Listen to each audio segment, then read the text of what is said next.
Hello, students. I am filming today from the panic room, and I am actually switching the topic that was originally on the syllabus on schedule for today. I thought that with this week being the first one in a while, really the first week since we went on this online and went to this remote instruction where there is not anything assigned to you to turn in. I thought it would be wise to switch gears a little bit and just throw something together as best I'm capable of, referencing some current events, okay? And specifically the urban nature of pandemics, specifically the pandemic that we are currently experiencing and living through. So that's what I'm going to do today. I'm going to talk about the urban side of the spread of disease. And I'm going to do that by starting with a story about a previous piece of endemic disease, a previous instance of endemic disease. And then I want to apply some lessons about pandemics to understanding the current spread in one particular city that is emerging as a real hotspot of coronavirus infections and transmission, and not the most obvious one, not New York. I'll give you a hint. The picture I have here is the city I want to talk about, but more on that as we progress. So I want to start today with a simple pop quiz. I want you to think about this question.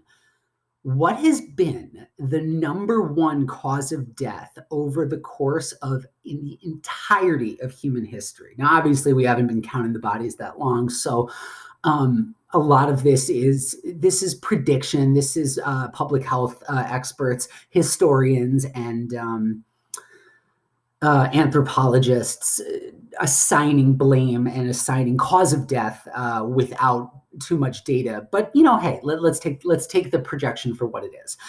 There's one cause of death that historians and scientists believe has been the number one killer of humanity. The greatest bane of our species' existence is this one thing. I want you to think about what that cause of death is. And I don't want you to try not to get slick about it and say something like each other, that we're responsible for each other's deaths.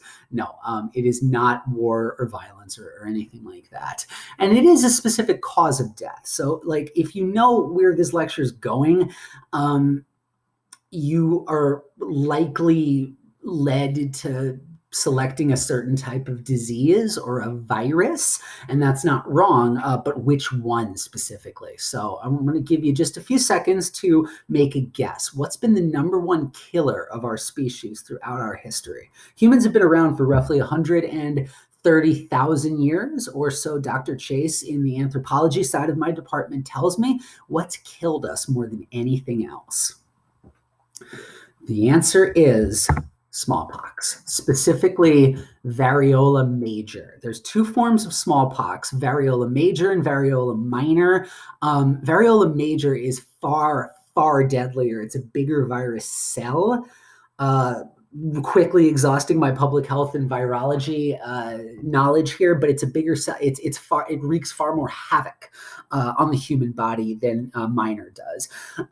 And so just looking at the 20th century, the one century we have really, really good cause of death data for, in the 20th century alone, smallpox is responsible for anywhere between 300 to 500 million deaths in that one century by itself. Compare that to the number of people worldwide who perished for various reasons during World War II, which is really the definitive moment of 20th century history, the definitive conflict of the 20th century. And that killed, I believe, about 63 million people, which is a catastrophe. Smallpox over the course of the century is the equivalent of multiple World War IIs. This has been the number one killer of our species. So the question I have for you is, this is the most common cause of death. Have you ever had smallpox? You don't need to email me your responses on that because I already know you haven't. Smallpox has been eradicated in nature and has been eradicated in nature since 1978, I want to believe. I think 1978 was the last recorded case of smallpox in Somalia, in East Africa. And ever since, we have not seen a resurgence of smallpox in nature. It remains to this day the first and the only virus to be completely eliminated through human efforts. And the story behind that is beautiful.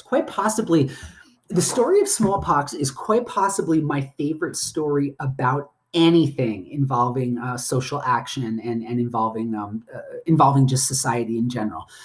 Smallpox has been with us for centuries and centuries and centuries. In fact, anthropologists and archaeologists have dug up mummies, mummified corpses in Egypt, in ancient Egyptian burial grounds, where the preserved corpse shows signs of having died from smallpox. So this has been with us for at least the last 5,000 years and likely far, far longer than that.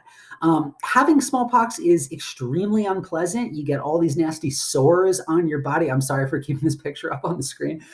If it's grossing you out, you get all these nasty sores all over your body. Those eventually fill up with pus, then they burst, toxins flood through your body, and your organs start to fail, and people will die. Now, the survival rate for smallpox, as I understand it, the major, variola major, if that's the outbreak that a community is currently having, that's got about a 30% mortality rate. Minor, variola minor, only about a 2% mortality rate. But still, that's 2% is high. We're doing all of this in society, all of this shutdown and social distancing over a virus with about a 1% mortality rate, which is stunningly high compared to many other viruses that your body might contract, throughout society. So how did we win our freedom from the greatest killer our species has ever known? It's a beautiful, amazing story, actually. All the way back in 1798, a British physician came to an anecdotal conclusion by noticing that the people who worked in the British dairy industry, those that were in very close proximity with cows, dairy cows, never got smallpox, like ever. And he realized through biological research that this was because everybody working in the dairy industry and being so close to cows, these people all had at some point along the way contracted cowpox, which is a cousin of the smallpox virus. I say cousin because the major difference here is getting cowpox is mildly unpleasant. Getting smallpox might have a 30% chance of killing you. So you change just a little bit of this virus's genetic information, and you can change an awful lot about how it interacts with the human body. So this British physician realizes this and gets the bright idea.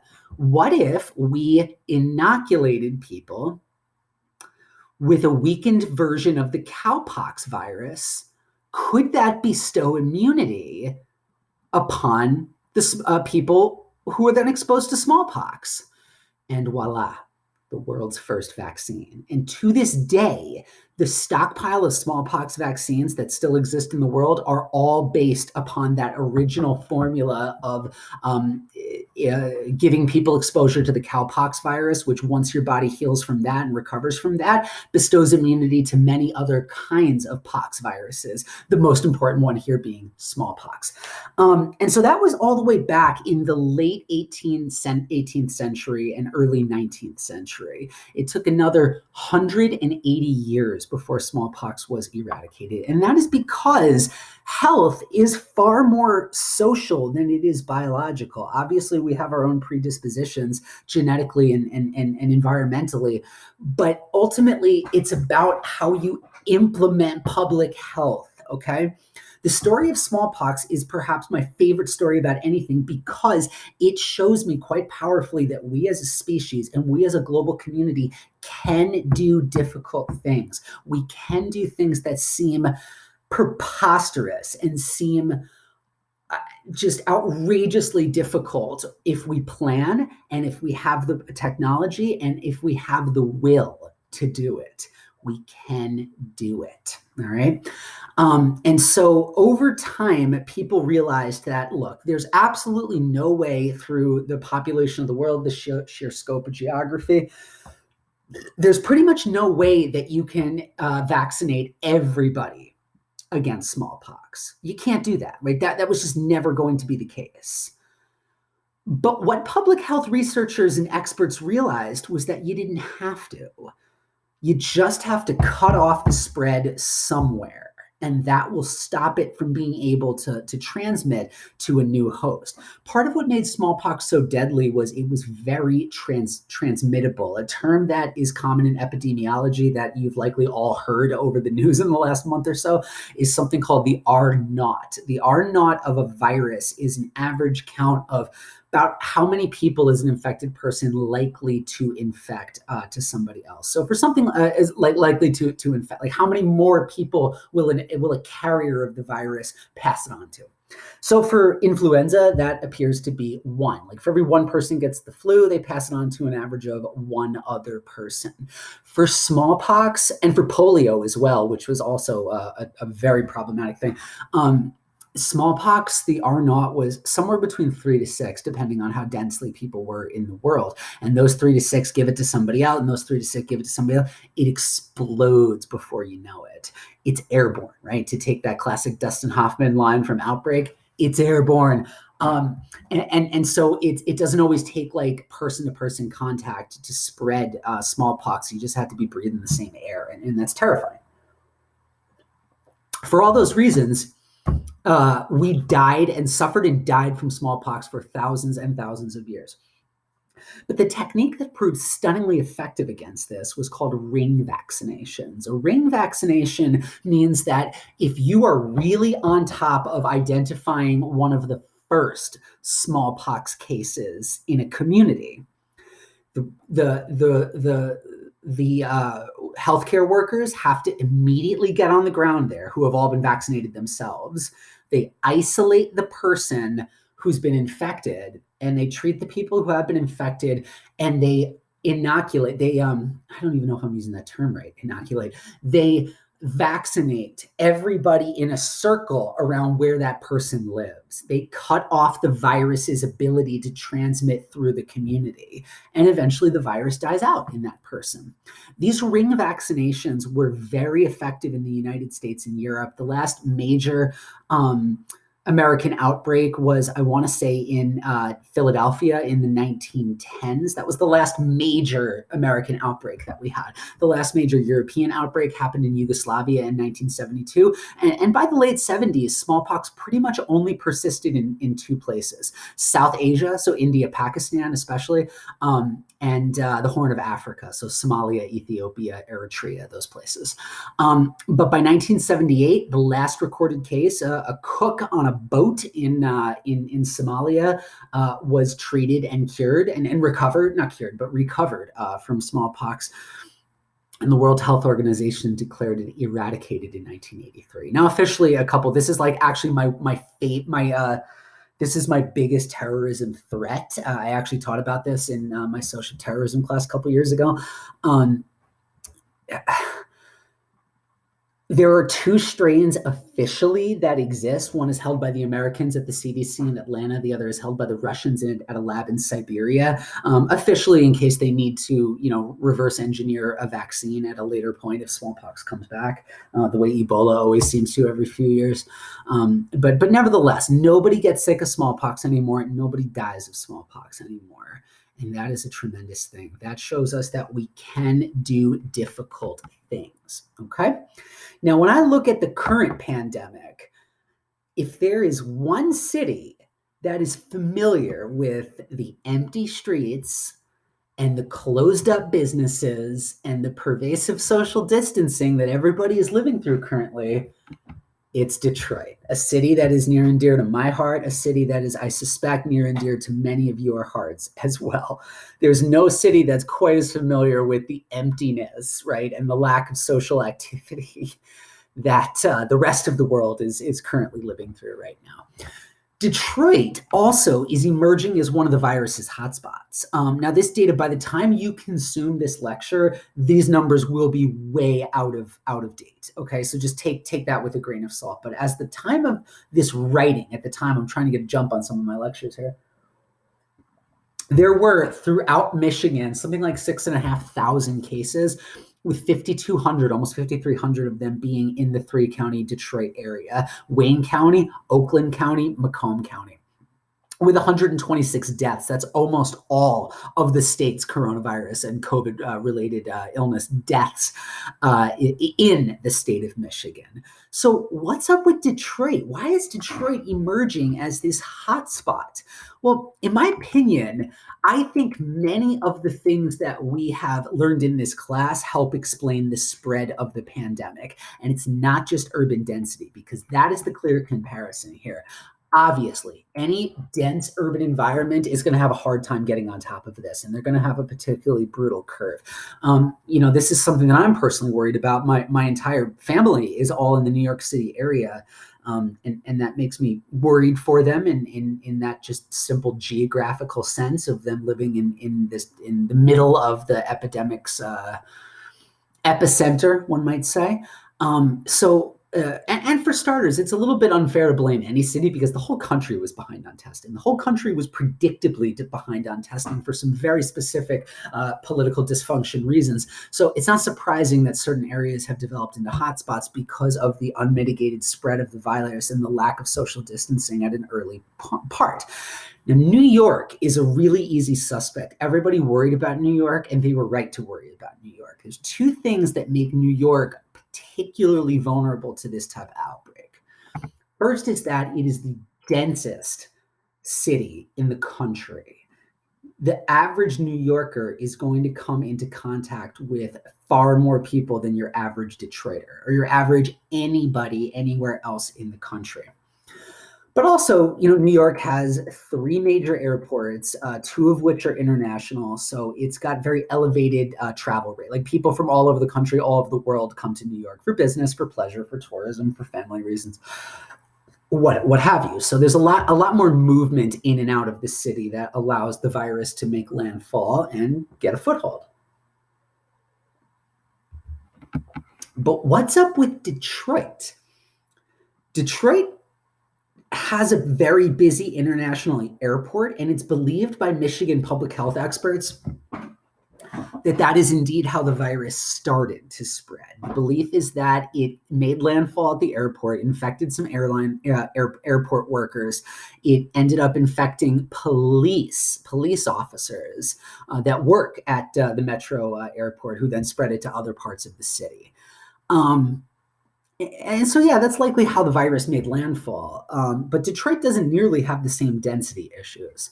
So what I want to do, like any city that develops into a coronavirus hotspot, is a place like its density is going to work against it. And that's going to just be a law of this virus going forward. But Detroit, as I have constantly lamented, does not nearly have the level of density of the other of northeastern cities, and even some other Midwestern cities like Chicago, Columbus, or Indianapolis. I think you can explain why Detroit is suffering so badly again, using a great deal of the stuff that we've learned in class already. And that's what I want to get into here. Now, for starters, thinking about the poverty rate in Detroit, this is in some ways low-hanging fruit because poverty tends to make everything worse. So let's just start with the simple Census Bureau data. 35% of the city of Detroit lives in poverty. 35%. Poverty is not a disease. Everybody knows that. But it's not a leap of logic to think and to hypothesize that the presence of poverty exacerbates already existing public health challenges. It always correlates with chronic health issues. It always correlates with worse outcomes whenever something unexpected happens. In the case of Detroit, a lot of those people, it's not like the poor are out of the workforce. A lot of people who are living in poverty do have jobs, service sector jobs, and often jobs they have to travel a long distance to. The working poor have two issues here working against them. At the same time as Albion and all these other colleges were able to furlough all of us, not really furlough, I'm sorry, but to make us work remotely and make you guys learn remotely. The poor often have jobs that they can't do remotely, and the poor are also far less likely to be able to miss work. If you're living paycheck to paycheck, before the governor put this thing into effect that shut everything down, I don't think many poor households were doing a lot of remote working. Like I just don't think that's realistic for many poor workers in Detroit.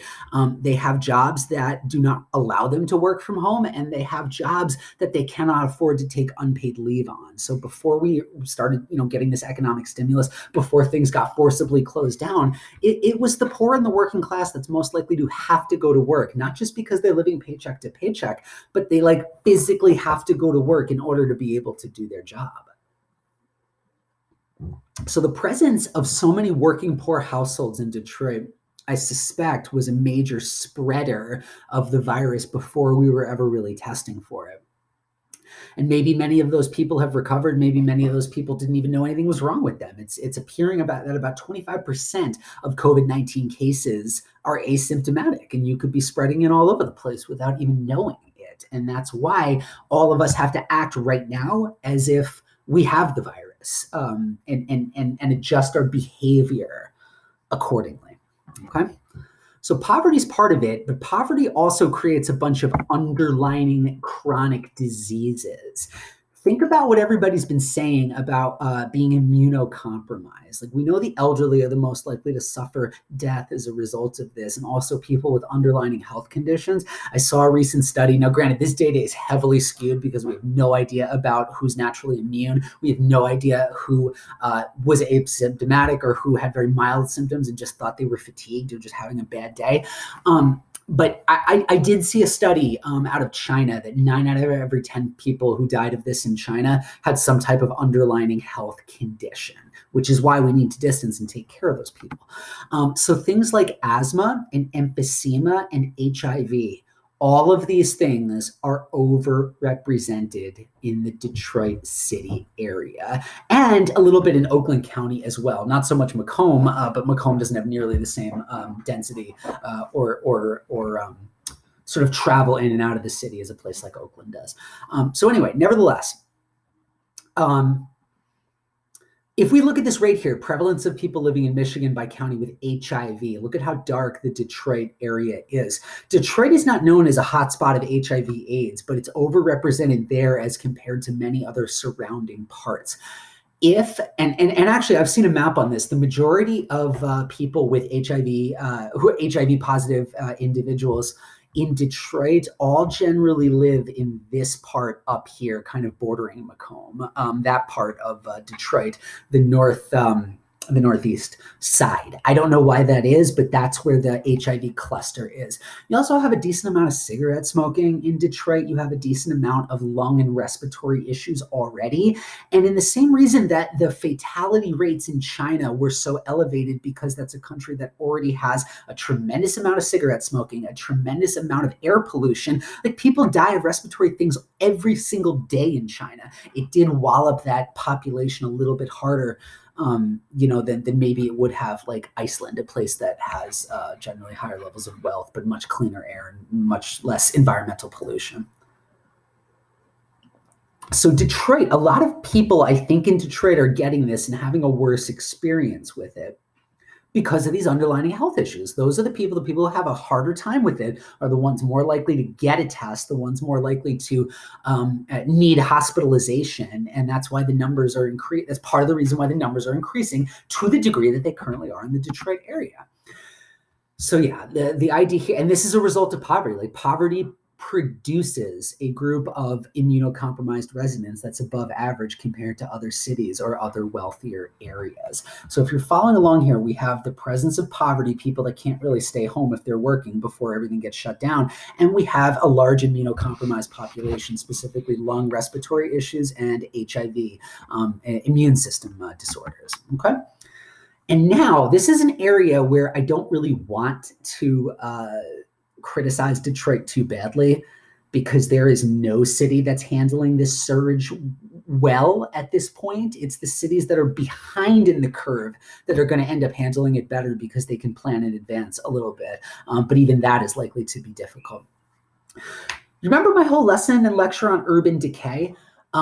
So when the city started to decline and wealthier residents moved out, the revenue streams fell into loss, and the city had to cut services in all sorts of places. Now, everybody always talks about the police, the fire, the sanitation, and the education systems. This is kind of one of those things, you don't really know how good your health system is in a local area until you need it to be very good. And Detroit is not doing well with that. Detroit's doing okay. I would say Detroit is doing as best as it can.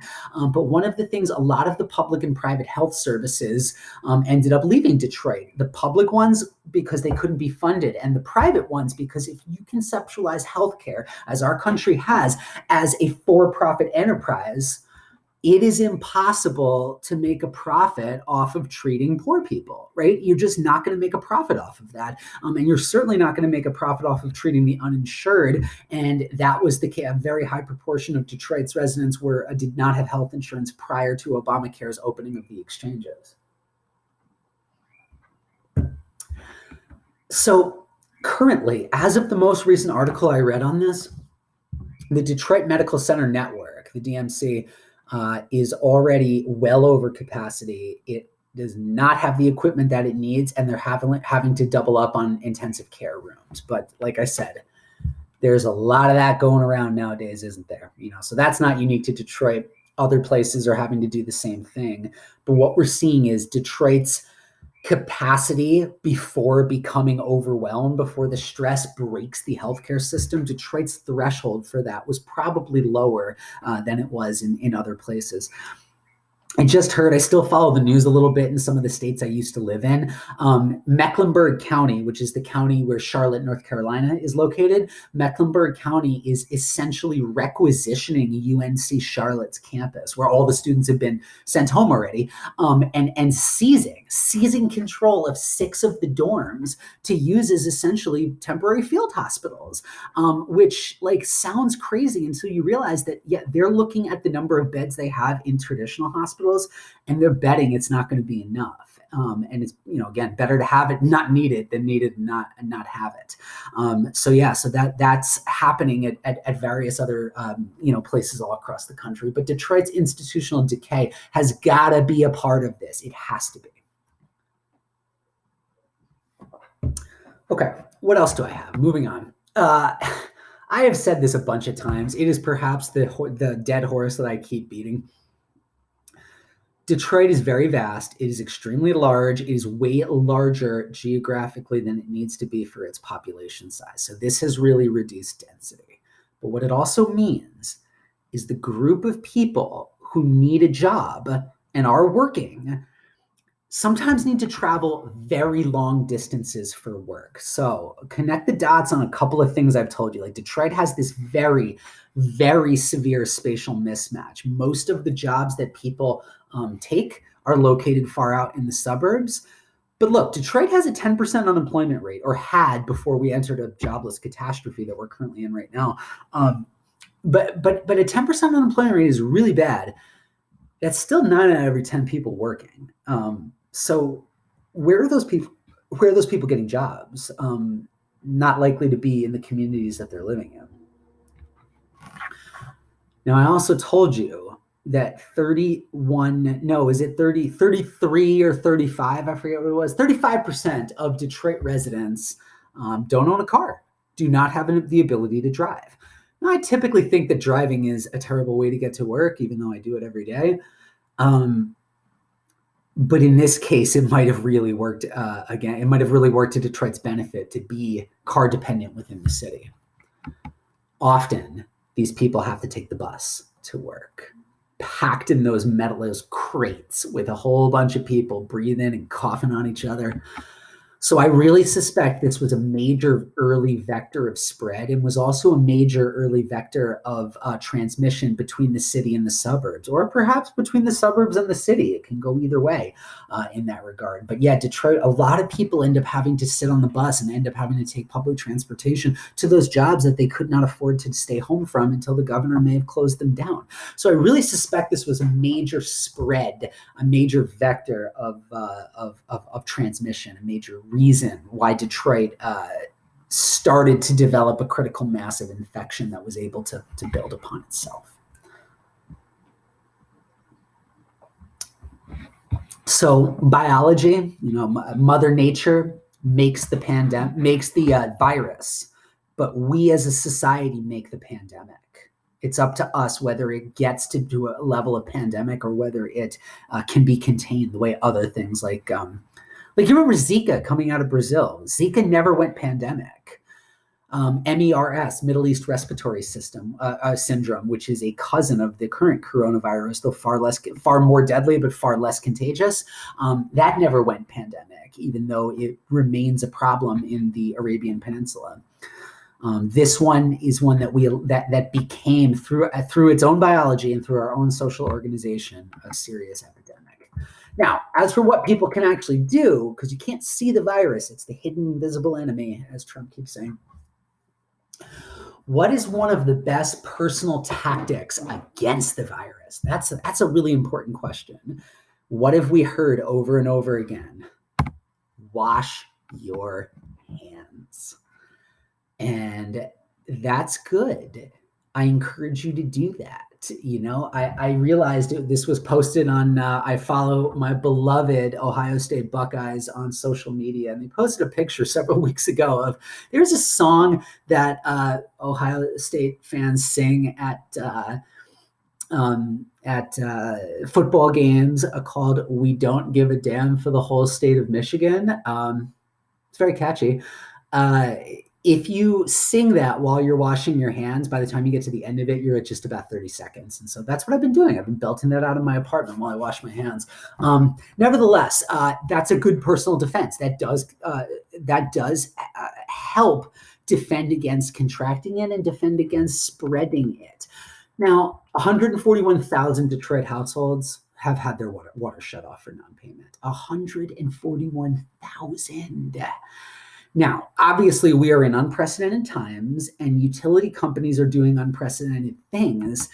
And so the city and the water company have generally said that, look, those are going to come back on. Anybody who has had their water shut off is going to have it turned back on for the duration of this, because it's important to public health and it's important to the social, the fabric of our local societies, that people are able to defend themselves in whatever way we can.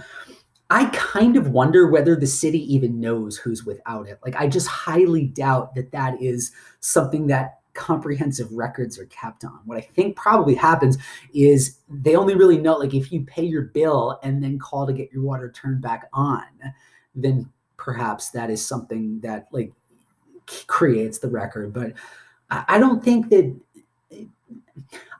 company prepares to turn the water back on until the bill is paid, which is what they have to do now, turn it back on before the bill is paid.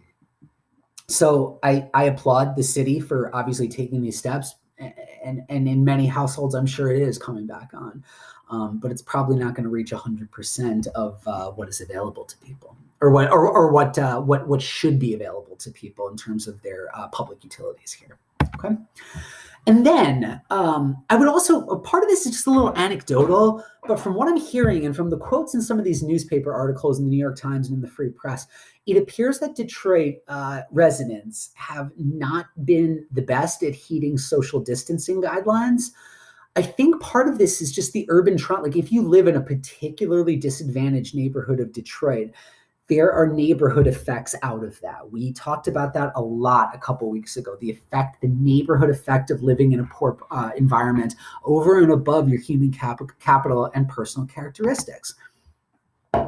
So it does not appear that the Detroit area has been as good as the rest of the Northeast and the Midwest at social distancing. part of that is that they can't, right? They can't, like, it's just, if the virus is likely secondary to money in a poor household, poor people will do a lot of things that you and I wouldn't do to make money, if that is what's required for their survival. But I also suspect, strongly suspect, in fact, that just decades of institutional neglect and decades of feeling like the system does not care about me and does not look out for people like me probably stopped the formation of early alarm, which would have been very important to flatten the curve early. But again, it's by no means fair. Like, New York is not a place that really suffers from generational poverty in the same way as Detroit. And their curve is just preposterous right now. So take all of these as my loose response to a public health crisis.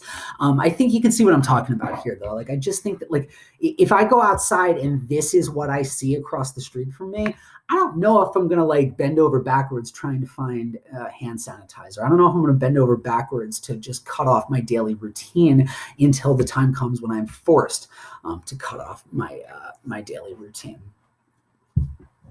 So Detroit, if I think about this, the generational poverty, the current poverty, the urban scope and scale, the institutional neglect, the utility shutoffs, it is not a surprise to me that Detroit is becoming, and it probably already is, a major hotspot for virus transmission. That doesn't surprise me at all, actually.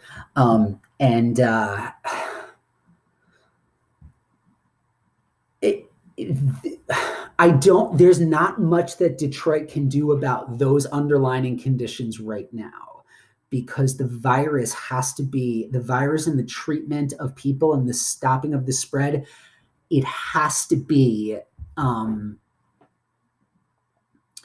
that has to be the number one concern. But I guess I hope, like, long term, there is a possibility that certain positive things can come out of a terrible crisis and a terrible tragedy for many households. And so that leads me to the final point about segregation. I haven't brought that up yet. Segregation, this might be the only time in which segregation doesn't matter for explaining an outcome. Segregation matters for all those other things, like for generational poverty, institutional neglect, utility shutoffs, and things like that. But notice how, like, it's not like Oakland and Macomb are immune from this. Oakland and Macomb also have very high rates of infection. The vast majority of Michigan cases are all within these three counties. I have looked at these maps and I have said to myself, finally, Metro Detroit has found a problem that they cannot segregate their way out of. That's always been the way that problems get solved in the Detroit area. Keep these people and these problems on the other side of this imaginary line that we drew in the sand and turned into a county or city border. And finally, now we have a virus and we have a social problem. We have a health problem that doesn't care about any of those social barriers or those legal barriers that have been created. Finally, a crisis has emerged that cannot be solved by isolating the poor or isolating minorities or isolating the disadvantaged in any way. And if this leads to a belief among the three counties that they do share a fate and you cannot have thriving suburbs with a dead city attached to it, maybe that's a good thing. But that's going to require cooperation, and cooperation is very hard even at the local level. If you look at the way these states are being forced to fend for themselves, that's responding to a very serious void in global leadership, a national and global leadership. And so I said this on one of the last days that we met. I did mention this idea of the movie that I watched, Contagion, which is a 2011 movie, really good, really an all-star cast too. It's got Kate Winslet, Lawrence Fishburne, Bryan Cranston, Gwyneth Paltrow, Matt Damon, really very interesting actors and actresses in that movie. But I heard on NPR, the director of that movie being interviewed, this was a couple weeks ago, and Steven Soderbergh, because what happens in that movie is eerily similar to what is happening right now, with one really, really important distinction. In that movie, the fatality rate of that virus was like 35%. And obviously, and blessedly, the coronavirus is not nearly that deadly. But nevertheless, he said he was motivated to make that movie back in 2011 because traveling the world, his belief was that there was the ties that held together global society, he felt were very tenuous. I don't disagree with him at all. In fact, I've made similar points in other classes that I've taught, right? Especially my globalization class that I teach. I've long felt that the ties, we have a very interconnected global system that is very tenuously tied together. And so one of the major, like if I take a philosophical 30,000 foot look at the crisis unfolding throughout the world and everything that's happening, here's what I am going to take away from 2020. Here's what I will always remember about 2020. It doesn't take the most powerful men and women on earth to create the next global crisis. All it takes is the wrong bat and the wrong pangolin coming into contact with each other. Stay well, guys. I miss you, and I wish you continued success and health. Let me know if I can be helpful. Take care of yourselves.